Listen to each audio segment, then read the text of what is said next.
నమస్తే, welcome to good health. Spondylosis సమస్యతో బాధపడుతున్నారా? ఎన్ని ట్రీట్మెంట్స్ వాడినా ఫలితాలు లేకుండా పోతోందా?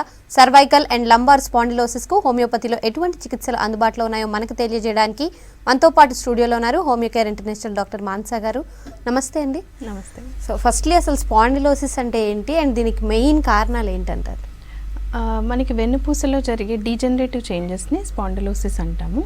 అంటే మనకి యూజువల్గా ఆస్టియోఆర్థరైటిస్ అంటే యూజువల్గా మోకాళ్ళలో వచ్చే అరుగుదల చేంజెస్ని ఎలా అయితే మోకాళ్ళ నొప్పి, కదిలించడానికి ఇబ్బందిగా ఉండడము, వాపులు ఎలా అయితే ఉంటాయో అలాగే వెన్నుపూసలు అంటే స్పైన్లో జరిగే ఏజ్ రిలేటెడ్ చేంజెస్ కానీ లేదా ట్రామా తర్వాత అంటే ఏమైనా ఇంజురీస్ తర్వాత కానీ లేదా వేర్ అండ్ టియర్ అంటే ఎక్కువగా యూస్ చేయడము, అధిక బరువు ఇలాంటివి ఉండడం వల్ల స్పైన్లో జరిగే డీజనరేటివ్ చేంజెస్ని మనం స్పాండిలోసిస్ అనడం జరుగుతుంది. సో స్పైన్లో యూజువల్గా మనకి సర్వైకల్, లంబార్, థొరాసిక్ రీజియన్స్ ఉంటాయి.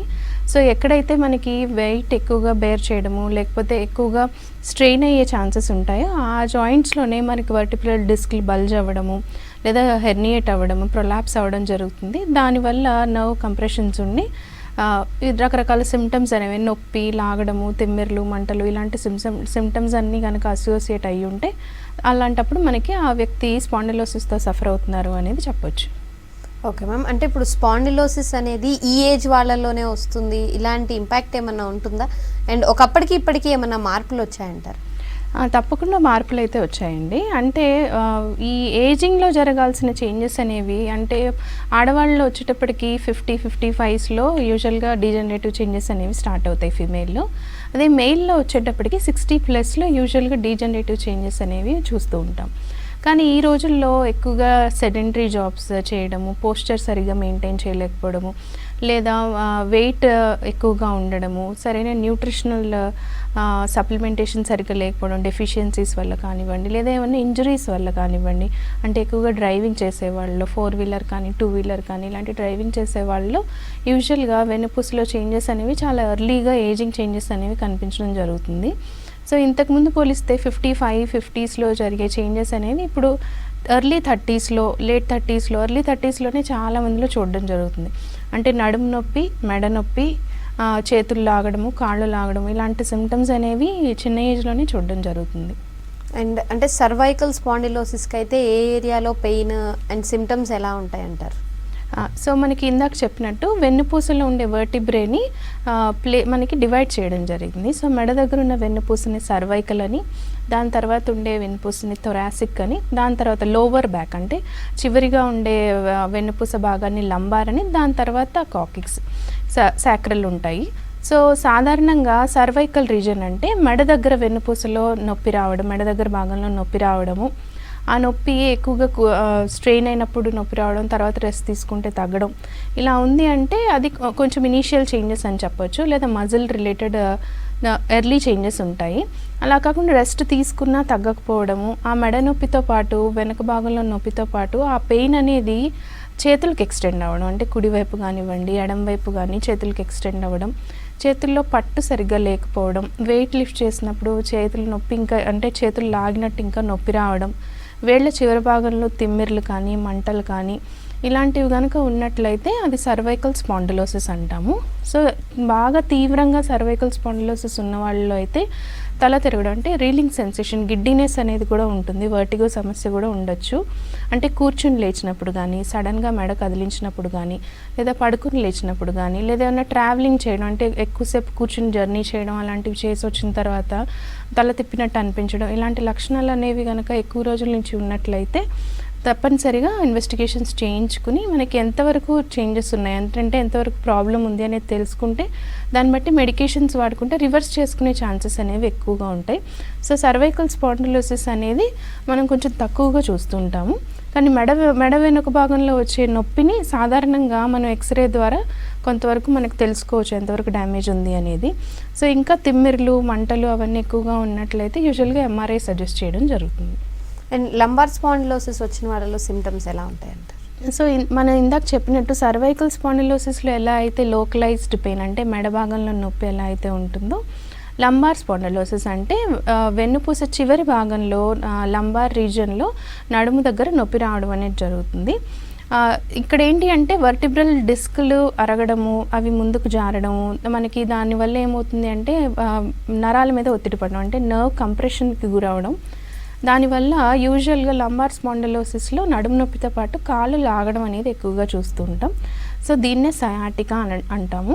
సో సయాటికా నర్వ్ అనేది ఒత్తిడికి గురైనప్పుడు యూజువల్గా నడుము నొప్పితో పాటు కాలు కింద వరకు ఒక తాడుతో లాగినట్టు పెయిన్ రావడం కానివ్వండి, కదిలించడానికి ఇబ్బందిగా ఉండడం, నడవడానికి ఇబ్బందిగా ఉండడం, కాళ్ళు రెండు బరువెక్కినట్టు అనిపించడం, లేదా ఒకవైపే ఇబ్బంది అనేది యూజువల్గా చూస్తూ ఉంటాం.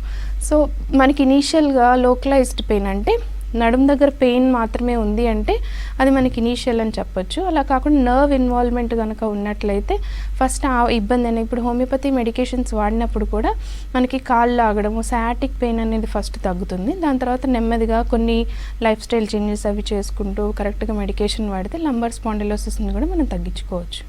అండ్ అంటే ఈ స్పాండిలోసిస్ ఉన్నవారిలో అంటే ఇలాంటి ఎక్సర్సైజెస్ చేయకూడదు, లేదా ఈ ప్రొఫెషన్లో ఉన్న వాళ్ళకి ఎక్కువగా వచ్చే ఛాన్సెస్ ఉన్నాయి, అలా ఏమన్నా ఉంటుందంటారు?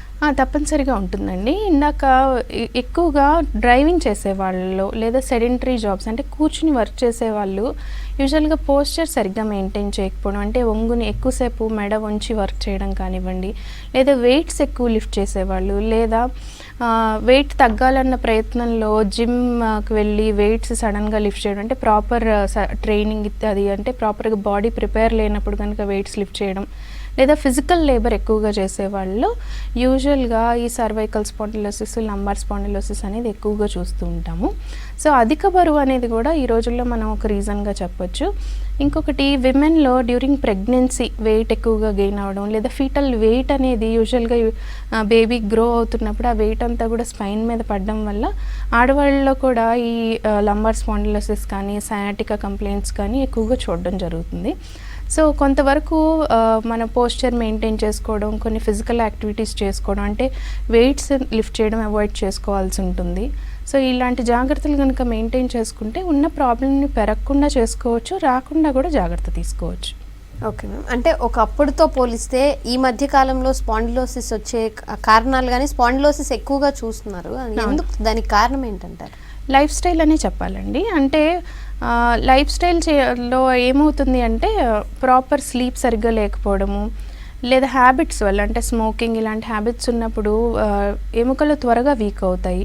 సో డెఫిషియన్సీస్ అనేవి ఎక్కువగా ఉండడము, లేదా హార్మోన్ ప్రాబ్లమ్స్ ఎక్కువగా ఉండి వెయిట్ ఎక్కువ గెయిన్ అవ్వడం కానివ్వండి, లేకపోతే థైరాయిడ్ ఇష్యూస్ అంటే హైపోథైరాయిడ్ సమస్యతో సఫర్ అయ్యే వాళ్ళల్లో, లేదా డయాబెటీస్ అన్కంట్రోలబుల్గా ఉన్నప్పుడు, ఇవన్నీ ఏంటంటే బాడీ ఏజింగ్ అవ్వడానికి రీజన్స్ అనమాట. అంటే మన బాడీ త్వరగా డీజనరేషన్కి గురవ్వడము, త్వరగా ఏజింగ్ జరగడం అనేది జరుగుతుంది. సో అదేవిధంగా వెన్నుపూసలో కూడా లంబార్ స్పాండిలోసిస్ కానీ సర్వైకల్ స్పాండిలోసిస్ కానీ చిన్న ఏజ్లో నుండి 30sలోనే సివియర్ డిస్క్ బల్జెస్ ఉండడము, నర్వ్ కంప్రెషన్స్ ఉండడము, ఇలాంటివి ఎక్కువగా చూస్తున్నాం. సో వీటిని కొంతవరకు రెక్టిఫై చేసుకుంటూ మెడికేషన్ వాడితే మనకి ఇంప్రూవ్మెంట్స్ అనేవి కూడా చాలా త్వరగా కనిపిస్తాయి. అండ్ అంటే స్పాండిలోసిస్ ఒకసారి వస్తే తగ్గదు అనే ఒక ఫీలింగ్లో ఉంటారు. సో ఒకసారి వస్తే మళ్ళీ రివర్స్ బ్యాక్ అయ్యి నార్మల్ లైఫ్కి వెళ్ళే ఛాన్స్ ఉందంటారా, లేదా అంతకంటే ఇంకొంచెం పెరగకుండా మాత్రమే కంట్రోల్ చేయగలుగుతారు? అది మనము రివర్స్ కూడా చేసుకోవచ్చు అండి. అంటే ఏ స్టేజ్లో ఫస్ట్ మన హోమియోపతికి అప్రోచ్ అయ్యారు అనే దాన్ని బట్టి ఉంటుంది. ఇక్కడ వర్టిబ్రే అనేది వెన్నుపూసలో 33 వర్టిబ్రే ఉంటాయి. సో ప్రతి వర్టిబ్రేకి మధ్యలో డిస్క్ అనే ఒక కుషన్స్ అనేవి ఉంటాయి అన్నమాట. సో ఈ డీజనరేటివ్ చేంజెస్ జరిగినప్పుడు ఏమవుతుందంటే ఆ డిస్క్ డీహైడ్రేట్ అయ్యి మనకు కొంచెం ముందుకి జరుగుతుంది. దాన్ని హెర్నియేషన్, ప్రొలాప్స్, డిస్క్ బల్జెస్ అంటాము. సో వీటిని మనం కంప్లీట్గా రివర్స్ చేసుకోలేము. కానీ ఈ ప్రాసెస్ ఒకవేళ లంబార్ రీజన్లో L3, L4లో కానీ యూజువల్గా L4, L5, S1 ఈ ప్లేసుల్లో జరుగుతూ ఉంటాయి. సో వీటిని మనము మెడికేషన్, హోమియోపతి మెడికేషన్ ప్రాపర్గా తీసుకుంటూ కొన్ని రోజులు కంటిన్యూస్గా యూస్ చేస్తూ చెప్పిన జాగ్రత్తలు ఫాలో అవుతూ లైఫ్ స్టైల్ని కనుక కొంచెం చేంజ్ చేసుకున్నట్లయితే ఈ మిగిలిన వర్టిబ్రేలో డిస్క్ బల్జెస్ అనేవి ఇంకా సివియర్ అవ్వకుండా, ఏవైతే నర్వ్ ఇరిటేషన్కి గురవుతుందో, ఇన్ఫ్లమేషన్ జరుగుతుందో బాడీలో, దాన్ని మనం మెడికేషన్తో ఆపుకోవచ్చు.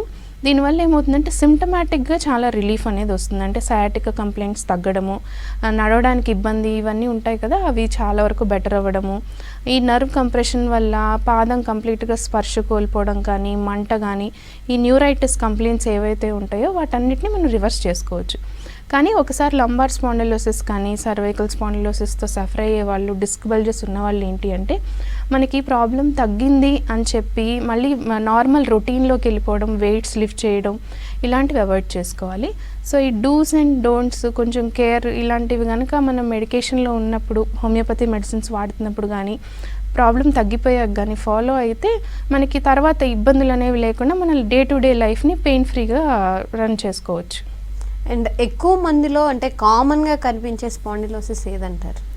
ఎక్కువ మందిలో కనిపించేది వచ్చేటప్పటికి లంబార్ స్పాండిలోసిస్ అండి. అంటే యూజువల్గా వెన్నుపూసలో మనకి నడుము దగ్గర భాగంలోనే వెయిట్ పెరగడం వల్ల కానీ, లేదా కొన్ని రకాల గ్యాస్ట్రిక్ కంప్లైంట్స్ కానీ, కొన్ని రకాల డీజనరేటివ్ చేంజెస్ జరిగే డిసీజెస్, ఆటో ఇమ్యూన్ డిసీజెస్ కానీ, వీటిల్లో ఎక్కువగా మనకి లంబార్ స్పాండిలోసిస్తో సఫర్ అయ్యే వాళ్ళు ఎక్కువగా చూస్తూ ఉంటాము. సో డిస్క్ బల్జెస్ కూడా అక్కడే ఎక్కువ జరుగుతూ ఉంటాయి. సో సర్వైకల్ స్పాండిలోసిస్ అనేది కూడా ఈ రోజుల్లో చాలా మందిలో ఉంటుంది, కానీ అది కంపారిటివ్లీ లంబార్ స్పాండిలోసిస్ కంటే కొంత తక్కువగానే చూస్తూ ఉంటాం. అండ్ స్పాండిలైటిస్ అంటూ ఉంటారు. సో స్పాండిలోసిస్ అన్న స్పాండిలైటిస్ అన్న ఒకటేనా? రెండింటికి ఉన్న డిఫరెన్స్ ఏంటంటారు? రెండు డిఫరెంట్ అండి. మనకి ఆ పేరులోనే ఉన్నట్టు స్పాండిలోసిస్ అంటే డీజనరేటివ్ చేంజెస్, అంటే వెన్నుపూస అరగడము. స్పాండిలైటిస్ అంటే ఇన్ఫ్లమేషన్కి గురవ్వడం. సో యూజువల్గా స్పాండిలైటిస్ అనేది యాంకలైజింగ్ స్పాండిలైటిస్ అంటాము. ఇది ఒక ఆటో ఇమ్యూన్ కండిషన్. ఇందులో ఏమవుతుంది అంటే మనకి వెన్నుపూస దగ్గర ఉన్న డిస్క్లన్నీ అరిగిపోవడము, మనకి స్పైన్ అంతా కూడా బ్యాంబూ స్పైన్ అంటే ఒక కట్టి మాదిరిగా స్టిఫ్ అయిపోవడము. ఈ inflammatory changes, auto immune disease అనేది కొద్ది మందిలో వస్తుంది. అది ఫస్ట్ హిప్ జాయింట్లో ఫస్ట్ ఆ సిమ్టమ్ స్టార్ట్ అవ్వడము, దాని తర్వాత మనకి మెడ దగ్గర నొప్పి, స్టిఫ్నెస్ ఇవన్నీ ఉంటాయి. సో మెడ దగ్గర నొప్పితో సఫర్ అవుతూ స్టిఫ్నెస్ ఉండడం, కదిలించడానికి ఇబ్బందిగా ఉండడం, ఇలాంటివి యూజువల్గా చిన్న ఏజ్ వాళ్ళు ఎవరైనా వస్తే ఫస్ట్ మనం అది యాంకలోజింగ్ స్పాండిలైటిస్ లేదా సర్వైకల్ స్పాండిలోసిస్ అనేది ఫస్ట్ డిఫరెన్షియేట్ చేసుకోవడానికి మనకి కొన్ని ఇన్వెస్టిగేషన్స్ ఉంటాయి. సో HLA-B27 అనే జీన్ టెస్ట్ చేయడం జరుగుతుంది. సో దాని ద్వారా మనకి అది స్పాండిలోసిస్ చేంజెసా లేదా స్పాండిలైటిస్ ఉందా అనేది మనం డిఫరెన్షియేట్ చేసుకుని దాన్ని బట్టి మెడికేషన్స్ అనేవి ఉంటాయి హోమియోపతిలో. ఓకే మ్యామ్, కాలర్ ఉన్నారు. రాజేష్ గారు ప్రకాశం డిస్ట్రిక్ట్ నుంచి. నమస్తే అండి. నమస్తే మేడం. మీ ప్రాబ్లం ఏంటో చెప్పండి మేడంతో. చెప్పండి. పులిపుర్లకి ఎటువంటి హోమియో కేర్ ఏమైనా ఉందా మేడం? ఉంటుంది సార్, తప్పకుండా. మీ ఏజ్ ఎంత అండి? 27 మేడం. ఓకే, అంటే ఫ్యామిలీలో ఎవరికైనా ఉన్నాయా వాట్స్? అంటే లిటిల్ బిట్ గా మదర్ ఉన్నాయి, ఒకటి రెండు. ఓకే, ఉంటుంది సార్. 4-5 ఉన్నాయి మేడం. ఓకే, ఉంటుంది సార్. హోమియోపతిలో మనకి వాట్స్కి మంచి ట్రీట్మెంట్ ఉంటుంది. సో వాట్స్లో కూడా మనకి టైప్స్ ఉంటాయి. సో ఎలాంటి వాట్స్ ఉన్నాయి, ఏ భాగంలో వస్తున్నాయి, ఎలా ఉంది, దురద ఉంటుందా, పెయిన్ ఉందా, వీటన్నిటి బట్టి మనకి మంచి హోమియోపతి మెడికేషన్స్ ఉన్నాయి. మీరు తప్పకుండా ట్రై చేయండి. ఎలాంటి సైడ్ ఎఫెక్ట్స్ కూడా ఉండవు. సో వాట్స్ ఎక్స్టర్నల్గా రిమూవ్ చేయడం వల్ల మళ్ళీ వచ్చే ఛాన్సెస్ ఉంటాయి, కానీ హోమియోపతి వాడితే ఏంటి అంటే మనకి మళ్ళీ రిపీట్ అయ్యే ఛాన్సెస్ అనేవి చాలా తక్కువగా ఉంటాయి. సో ఒకసారి చిన్న ఏజే కాబట్టి మీది ఒకసారి తప్పనిసరిగా అప్రోచ్ అవ్వండి, సేఫ్గా ఉంటుంది మెడిసిన్. ఓకే మ్యామ్, అంటే డయాబెటీస్, హైపర్ టెన్షన్ లాంటి కండిషన్స్ స్పాండిలోసిస్ మీద ఎలాంటి ఎఫెక్ట్ చూపించే ఛాన్స్ ఉంటుందంటారు? అండ్ డయాబెటీస్లో యూజువల్గా డయాబెటీస్ అన్కంట్రోలబుల్గా ఉన్నప్పుడు ఆర్థరైటిస్, ఇన్ఫ్లమేటరీ చేంజెస్ ఎక్కువగా జరగడము, డీజనరేటివ్ చేంజెస్ అనేవి కొంచెం ఫాస్ట్ అయ్యే ఛాన్సెస్ ఎక్కువగా ఉంటాయి. సో హైపర్ టెన్షన్ కంటే కూడా ఆర్థరైటిస్ అనేది మనకి డయాబెటీస్ ఉన్న వాళ్ళు చాలా త్వరగా సిమ్టమ్స్ అనేవి స్టార్ట్ అవ్వడము, కంట్రోల్ లేనప్పుడు యూజువల్గా మనం ఎంత మంచి మెడికేషన్స్ ఇచ్చినా, కేర్ తీసుకున్నా కూడా కొంచెం పెయిన్, డిస్కంఫర్ట్ అనేవి కంటిన్యూ అవుతూ ఉంటాయి. అదేవిధంగా హైపోథైరాయిడ్తో సఫర్ అయ్యే వాళ్ళలో కూడా యూజువల్గా ఈ లంబార్ స్పాండిలోసిస్ కానీ లేదా ఆస్టియోఆర్థరైటిస్ చేంజెస్ కానీ ఇవన్నీ ఎక్కువగా చూస్తూ ఉంటాం. అంటే ఇప్పుడు పెద్ద వయసున్న వాళ్ళు జనరల్గా అలోపతి మెడిసిన్కి వెళ్ళలేరు, లేదా ట్రీట్మెంట్కి బాడీ సహకరించదు. సో అలాంటి వాళ్ళు స్పాండిలోసిస్కి హోమియోపతిలో ట్రీట్మెంట్ తీసుకోవచ్చు అంటారు? తప్పనిసరిగా తీసుకోవచ్చండి. సో పెద్దవాళ్ళు కానివ్వండి, చిన్న పిల్లలు కానివ్వండి, ఎవరికైనా కూడా మనకి హోమియోపతి మెడికేషన్ అనేది చాలా సేఫ్గా ఉంటుంది. సో మెడిసిన్ డోసేజ్ అనేది కూడా మనకి డిపెండింగ్ అపాన్ వాళ్ళ కాన్స్టిట్యూషన్ని బట్టి ఇస్తాం కాబట్టి కొంత లాంగ్ రన్లో వాడినా కూడా ఎలాంటి సైడ్ ఎఫెక్ట్స్ ఉండవు. అలాగే ఇమ్యూనిటీ ఇంప్రూవ్ అవ్వడానికి ఇస్తాం కాబట్టి కొంతకాలం వాడి మెడిసిన్ ఆపేసిన తర్వాత కూడా మళ్ళీ సిమ్టమ్స్ ముందులాగా అయిపోవడం అలాంటిది ఏమి ఉండదు. సో సేఫ్గా వాడుకోవచ్చు. అండ్ అంటే ఈ స్టేజ్ వరకు అయితేనే స్పాండిలోసిస్ని ట్రీట్ చేయగలం హోమియోపతిలో అని ఏమన్నా ఉంటుందా? అంటే ఇంకా వాళ్ళు ఫస్ట్ వాడి లేదా నెగ్లెక్ట్ చేసి చాలా కాలం తర్వాత ట్రీట్మెంట్కి వచ్చినా సరే కొంతవరకు ట్రీట్ చేయగలుగుతారా హోమియోపతి? అదే అండి, స్టేజ్ని బట్టి. ఇప్పుడు మనకి సివియారిటీ చాలా సివియర్గా ఉంది అంటే సిమ్టమ్స్ని రిలీవ్ చేసుకుంటూ వెళ్ళొచ్చు. అంటే మనకి సిమ్టమ్స్ని మేనేజ్ చేసుకుంటూ వెళ్ళొచ్చు. క్యూర్ అనేది మనకి డిపెండింగ్ అపాన్ ఏజ్, మనకి ఎంతవరకు డ్యామేజ్ ఉంది అనే దాన్ని బట్టి డిపెండ్ అయి ఉంటుంది. కానీ రిలీఫ్ అయితే మనం డిపెండింగ్ అపాన్ స్టేజ్ని బట్టి అది రిలీఫ్ చేయొచ్చా లేదా మేనేజ్ చేయొచ్చా, క్యూర్ చేయొచ్చా అనేది మారుతూ ఉంటుంది. ఓకే మ్యామ్, మరో కాలర్ ఉన్నారు, శ్రీనివాస్ గారు హైదరాబాద్ నుంచి. నమస్తే అండి. నమస్తే అండి. Hi madam. మీ ప్రాబ్లం ఏంటో చెప్పండి మేడం. మ్యామ్, అది నాకు మేడం పైన సర్వైకల్ స్పాండిలైటిస్ గా కొంచెము పెయిన్ వస్తూ ఉంటది మేడం. ఓకే.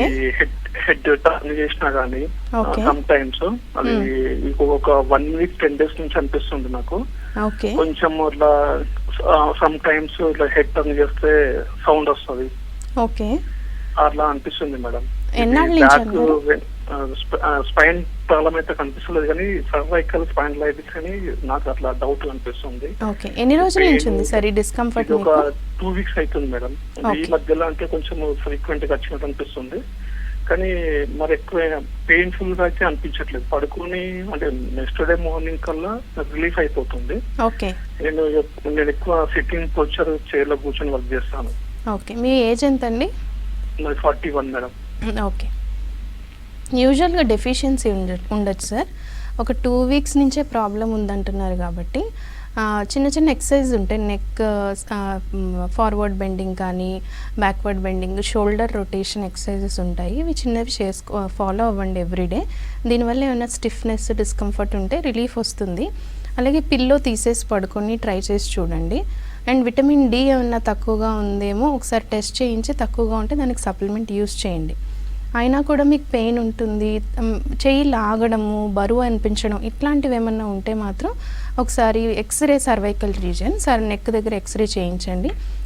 మీకు దగ్గరలో ఉన్న హోమియో కేర్ బ్రాంచ్కి అప్రోచ్ అయితే ఆ రిపోర్ట్స్ చూసి దాన్ని బట్టి మీకు సర్వైకల్ స్పాండిలోసిస్ ఉందా లేదా సింపుల్గా పోస్చర్ కరెక్ట్ చేసుకుని కొంచెం సింపుల్ మెడికేషన్ వాడితే సరిపోతుందా అనేది అడ్వైస్ చేస్తాం. ఓకే మ్యామ్, మరో కాలర్ ఉన్నారు, ఉపేందర్ గారు హైదరాబాద్ నుంచి. నమస్తే అండి. నమస్తే మేడం. మీ ప్రాబ్లం చెప్పండి మేడం. నమస్తే మేడం. నమస్తే సార్, చెప్పండి. నేను 3 years నుంచి సోరియాసిస్ తో బాధపడుతున్నానండి. ఓకే. ఓన్లీ మోకాళ్ళ నుంచి కింద వరకే ఉన్నది. అది సీజనల్ గా వస్తూ ఉంటుంది, ఒకసారి తగ్గుతుంది. హోమియో కేర్ లోను అండ్ ఇంతకుముందు హోమియో మెడిసిన్ కూడా వాడారు. Okay sir. వాడిన తర్వాత మరి అది తగ్గట్లేదండి అసలు. అవునా? ఓకే. ఒకసారి తగ్గినట్టు అనిపిస్తుంది మెడిసిన్ వాడిన తర్వాత మళ్ళీ వస్తుంది, మళ్ళీ పోతుంది. అసలు అంటే పొట్టు గిట్టు ఏం రాలేదు, మచ్చల్లాగా ఉన్నాయి అంతే. ఓకే. కొంచెం. మీ ఏజ్ ఎంత సార్ ఇప్పుడు? 55 మేడం. 2.5 years నుంచి ఉంది. ఓకే. వేరే ఇష్యూస్ ఏమైనా ఉన్నాయండి? హైపర్ టెన్షన్ కానీ, డయాబెటీస్ కానీ? డయాబెటీస్ అనేది రీసెంట్ గా ఉందండి. అది మొన్న ఒక 2 months అయింది వచ్చి. ఓకే. అది కూడా అంటే కంట్రోల్లోనే ఉంది అది. ఓకే. ఇంకా వేరే బీపీ ఏం లేదు. ఓకే. మనకి ఇక్కడ హోమియో కేర్ లోనే వాడాను నేను మియాపూర్ లో. ఓకే. బట్ మరి మెడిసిన్ ప్రాబ్లం, మరి నా బాడీ ప్రాబ్లం నాకు అంత సాటిస్ఫాక్షన్ గా లేదు. Okay sir. ఓకే. అంటే యూజువల్గా సోరియాసిస్ కి మనకి అండర్లయింగ్ డిసీజెస్ ఏమన్నా ఉంటే ఒక్కొక్కసారి మనకి ఇంప్రూవ్మెంట్స్ అనేవి కనిపించినా మళ్ళీ రిపీట్ అవుతుంది. అందులో మనం ఫస్ట్ చూసుకోవాల్సింది బీపీ మెడికేషన్స్ ఏమైనా వాడుతున్నా, డయాబెటీస్ కంట్రోల్ లేకపోయినా. సో అవి రెండు మీ విషయంలో బాగానే ఉన్నాయి. సో ఒకసారి వారికోజ్ వెయిన్స్ ఉన్నాయో లేదో కూడా టెస్ట్ చేయించండి సార్. డాప్లర్ స్టడీ అని ఉంటుంది, వీనస్ డాప్లర్ స్టడీ అని. ఒకసారి ఆ ఇన్వెస్టిగేషన్ చేయించండి. ఎందుకంటే ఈ సోరియాసిస్ కానీ ఇతర స్కిన్ డిసీజెస్ యూజువల్గా కాళ్ళల్లో రావడానికి బ్లడ్ సర్క్యులేషన్ సరిగ్గా లేకపోయినా కూడా మనకి స్కిన్ ప్రాబ్లమ్స్ వచ్చే అవకాశం ఉంటుంది, వచ్చినవి తగ్గవు. సో ఒకసారి ఆ ఇన్వెస్టిగేషన్ చేయించండి. అవి చేస్తే ఏంటి అంటే మనకి ఆ పరంగా మెడికేషన్స్ యాడ్ చేసుకున్నా కూడా సోరియాసిస్లో కూడా ఇంప్రూవ్మెంట్ ఉంటుంది, మీకు ఆ ఇష్యూ కూడా క్లియర్ అయ్యే ఛాన్సెస్ ఉంటాయి. సో ఒక్కసారి ఆ ఇన్వెస్టిగేషన్ చేయించుకోండి.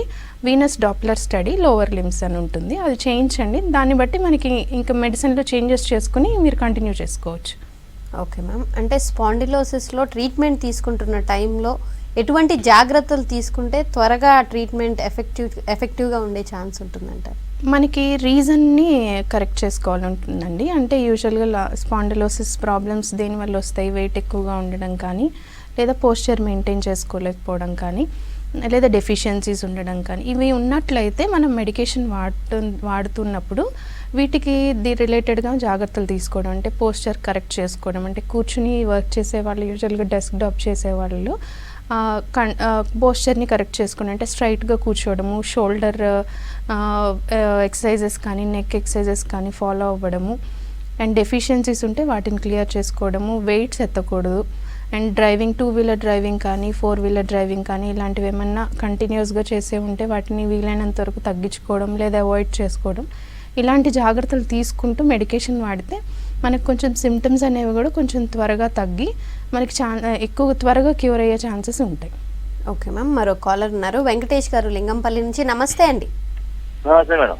మీ ప్రాబ్లం చెప్పండి మేడంతో. ఏం లేదు, నేను మొన్న 2-వీలర్ వెహికల్ మీద 175 కిలోమీటర్ రన్ చేశాను. అప్పటి నుంచి నాకు ఎంత డిస్క్ వచ్చి పెడుతుందండి, ఏం ప్రాబ్లం కాదు. ఓకే, ఇప్పుడు ఇబ్బంది ఉందా అండి? పెయిన్ ఉందా? పెయిన్ ఉంది, తగ్గుతుంది, మళ్ళీ ఇది అవుతుంది, గాలి అవుతుంది. ఓకే, అదేం పెద్ద ప్రాబ్లం ఏం కాదు సార్. కొంచెం రెస్ట్ తీసుకోండి. సడన్గా ఒకేసారి ట్రావెల్ చేశారు కాబట్టి దానివల్ల పెయిన్ ఉండొచ్చు. ఒకవేళ పెయిన్ మరీ పెరుగుతుంది అంటే మాత్రం ఒకసారి అప్పుడు ఎక్స్రే ఏమైనా చేయించుకుని దగ్గరలో ఉన్న హోమియోపతి డాక్టర్ని కానీ లేదా మన బ్రాంచ్లో కానీ కన్సల్ట్ అవ్వండి. రెస్ట్ తీసుకోండి, ఫిజికల్గా కొంచెం రెస్ట్ తీసుకోవడము, వెయిట్స్ లిఫ్ట్ చేయకుండా ఉండడం, మళ్ళీ ట్రావెల్ చేయడం అలాంటివి అవాయిడ్ చేసుకున్నా కూడా పెయిన్ ఆటోమేటిక్గా తగ్గుతుంది. ఓకే మ్యామ్, అంటే ఈ స్పాండిలోసిస్ని కనుక నెగ్లెక్ట్ చేస్తే న్యూరలాజికల్గా ఏమన్నా ఇష్యూస్ వచ్చే ఛాన్స్ ఉందంటారు?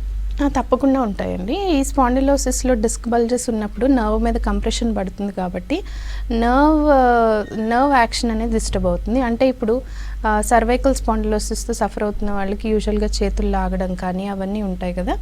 సో ఈ నర్వ్ కంప్రెషన్ సివియర్ అయినప్పుడు నర్వ్ చేసే పని ఒకటి సెన్సేషన్, రెండోది కదలిక, ఆ రెండు కూడా ఇబ్బంది అవ్వడం జరుగుతుంది. అదేవిధంగా లంబార్ స్పాండిలోసిస్తో సఫర్ అయ్యే వాళ్ళలో కూడా యూజువల్గా కాళ్ళు కదిలించలేకపోవడం, అంటే పెరాలసిస్ లాగా కాళ్ళు బరువెక్కిపోవడం, నడవలేకపోవడం ఇవన్నీ జరుగుతాయి. కొంతమందిలో ఏంటంటే సర్వైకల్ ఈ లంబార్ స్పాండిలోసిస్ సివియర్గా ఉన్న వాళ్ళలో సయాటికా నర్వ్ కంప్రెషన్ ఎక్కువగా ఉన్నట్లయితే ఫుట్ డ్రాప్ అంటాము. అంటే కంప్లీట్గా మా యాంకిల్ దగ్గర నుంచి పాదం స్పర్శ కోల్పోవడము, గ్రిప్ లేకపోవడము, ఇలాంటి కాంప్లికేషన్స్ అనేవి నర్వ్ డ్యామేజ్లో జరుగుతాయి.